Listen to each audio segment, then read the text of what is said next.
लोग उस दिन को दूर समझते हैं, जबकि हमारी नजर में वो करीब है।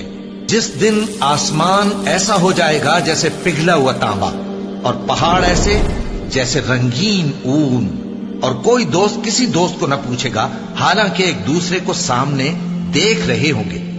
उस रोज गुनाहगार चाहेगा कि किसी तरह उस दिन के अजाब के बदले में सब कुछ दे दे, यानी अपने बेटे और अपनी बीवी और अपने भाई और अपना खानदान जिसमें वो रहता था, और जितने आदमी जमीन पर हैं गरज सबको दे डाले, फिर अपने आप को अजाब से छुड़ा ले। लेकिन ऐसा हरगिज नहीं होगा। वो भड़कती हुई आग है, खाल उधेड़ कर कलेजा निकाल लेने वाली।